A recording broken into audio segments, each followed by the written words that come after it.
Baik, Assalamualaikum warahmatullahi wabarakatuh. Perkenalkan, nama saya Dika Wijaya Kusuma Purwadi dengan NIM 2008 1020 1171, jurusan Manajemen, S1 Manajemen, Fakultas Ekonomi dan Bisnis, Universitas Jember. Di sini, pada kesempatan kali ini, saya akan mempresentasikan terkait materi manajemen keuangan internasional, yang dimana Eh, tujuan tujuan pembuatan video ini untuk memenuhi tugas dari mata kuliah manajemen keuangan internasional untuk UTS. Eh, untuk yang pertama adalah, nah, terkait pengertian dari MKI. Nah, MKI sendiri singkatan dari Manajemen Keuangan Internasional, merupakan bidang manajemen yang berkaitan dengan pengelolaan keuangan perusahaan atau organisasi di lingkungan bisnis global. Nah, sama seperti manajemen keuangan ya, tugas definisi dari manajemen keuangan sendiri itu sama seperti ini. Bidang manajemen yang berkaitan dengan pengelolaan keuangan suatu perusahaannya.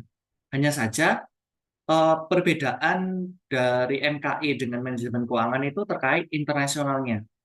Apabila manajemen keuangan itu berfokus pada perusahaan domestik, yaitu di satu negara, sedangkan untuk manajemen keuangan internasional ini berfokus pada perusahaan yang mempunyai bisnis global, atau bisa dikatakan seperti perusahaan itu punya banyak cabang di luar negeri.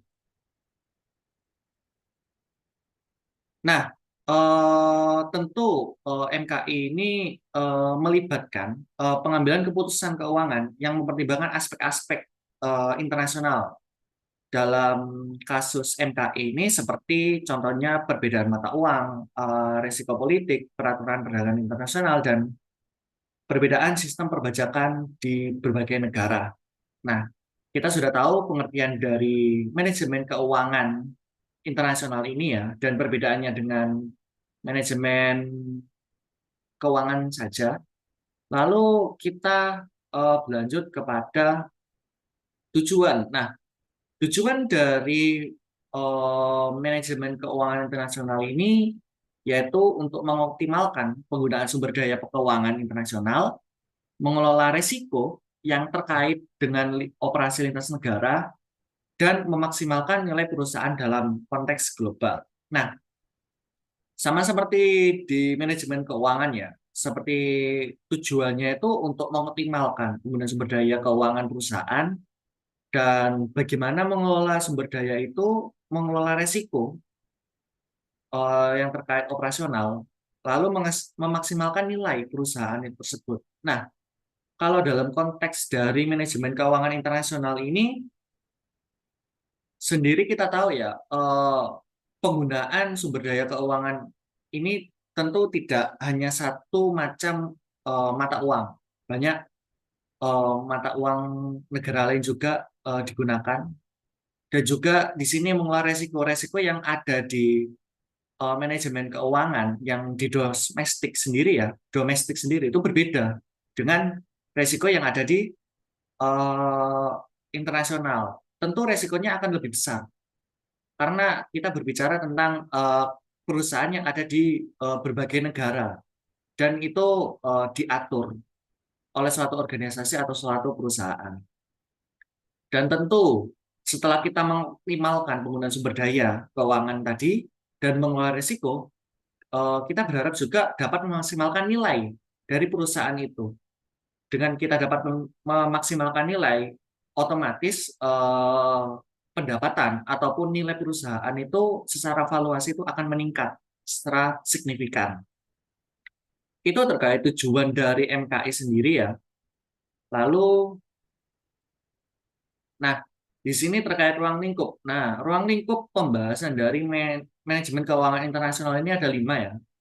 Itu ada valuta asing, perencanaan keuangan internasional, manajemen risiko internasional, keputusan investasi internasional, nomor 4, lalu pengelolaan modal internasional. Nah, untuk yang pertama, valuta asing. Nah, Valuta asing ini melibatkan analisis dan pengelolaan risiko valuta asing yang timbul akibat fluktuasi mata uang dalam transaksi bisnis internasional.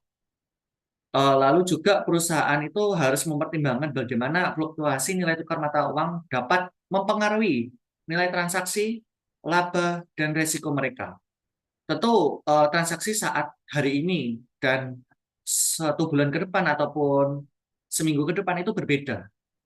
Tentu harus dianalisis terkait fluktuasi keuangan ini, fluktuasi mata uang ini, lalu penggunaan instrumen keuangan seperti kontrak berjangka, forward kontrak atau opsi valuta asing dapat membantu melindungi nilai transaksi dan mengurangi resiko valuta asing. Lalu yang kedua yaitu perencanaan keuangan internasional. Nah, perencanaan keuangan internasional ini melibatkan penyusunan rencana keuangan jangka panjang dengan mempertimbangkan faktor-faktor global. Global. Perusahaan harus memperhitungkan investasi di pasar internasional, pembiayaan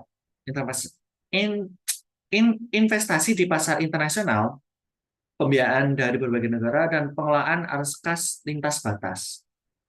Hal ini juga melibatkan analisis terhadap perbedaan regulasi keuangan ya. Dan tentu contohnya seperti pajak. Pajak di setiap negara itu berbeda aturannya. Eh, Lalu manajemen risiko internasional.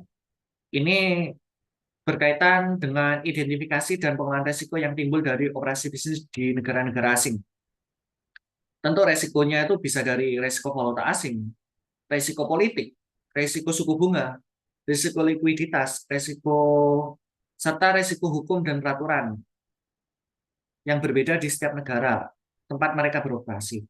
Lalu manajemen risiko internasional ini juga mencakup penggunaan instrumen derivatif, asuransi risiko politik, dan strategi disertifikasi untuk mengurangi dampak risiko tersebut. Banyak sekali risiko yang ada di manajemen internasional ini karena kita berbicara tentang negara ya, aturan di setiap negara itu berbeda-beda. Tentu dengan kita dapat eh, tahu terkait aturan yang ada di setiap negara, kita dapat meminimalkan risiko yang ada di perusahaan. Lalu yang keempat terkait keputusan investasi internasional. Nah, ini melibatkan analisis dan pemilihan proyek investasi yang menguntungkan di luar negeri. Perusahaan juga harus mempertimbangkan potensi pengembalian. Potensi pengembalian maksudnya itu potensi tingkat pengembalian, keuntungan, lalu resiko dan faktor-faktor lingkungan yang unik dari setiap pasar yang dituju. Lalu yang terakhir itu pengelolaan modal internasional. Nah, ini berkaitan dengan memilih sumber pembiayaan yang optimal untuk perusahaan yang beroperasi di lingkup bisnis internasional. Hal ini melibatkan pemilihan metode pembiayaan seperti pembiayaan ekuitas, pinjaman dari bank internasional, penerbitan obligasi internasional, ataupun skema pembiayaan lainnya. Perusahaan juga harus mempertimbangkan biaya risiko, dan ketersediaan sumber pembiayaan di pasar internasional. Nah, sekian presentasi dari saya. Kurang lebihnya mohon maaf.